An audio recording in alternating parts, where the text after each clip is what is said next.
Alright, what is up boys and girls, welcome back to another video. Thank you very much for joining me as always. I am Crypto Maximalist. Please do like and subscribe, leave a comment down below for the comment section, really helps out the channel. Also make sure to go down in the description and sign up for Blofin. They're offering some big sign up and competition bonuses in the description below, so go get involved with that. And also finally, if you're interested in my trading bots, which have been making me over 5% a month returns completely passively for the past few years, send me a Twitter DM down below via the link as well, or send me an email and we can get you hooked up with one of those. They have been allowing me to buy the dips continuously on these altcoins that have been getting absolutely smashed down recently. And I have been averaging into a position on Polygon for the past year or two.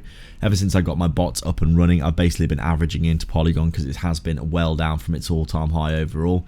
My thought process is that when we're way down from our all-time highs, we're probably going to head back up towards them over the next year or so in the next bull market. So I have been averaging in during the bear market when everything is down, waiting for that pop back up in general in the markets.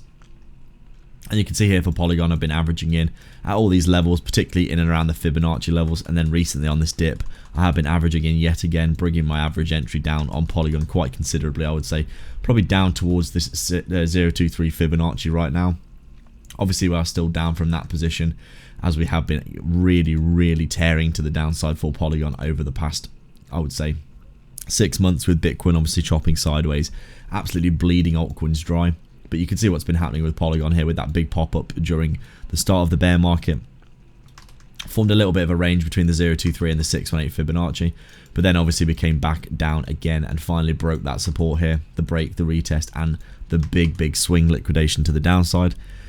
Right now we're just chilling and looking to basically break through this downtrend resistance that we've got here. If we can see ourselves getting back up towards that 0.23 Fibonacci in and around 52 cents, I think we'll be standing in good stead for doing something like this maybe, and then maybe forming something like an inverse head and shoulders. You can see today and yesterday we've had a few green candles in a row, in line with Bitcoin having a little bit of a rally over the weekend. But right now this is looking ridiculously overextended to the downside in my opinion. Much more chance in my opinion of going up than down in the long term from here. So I'm averaging in and I'm waiting for my time.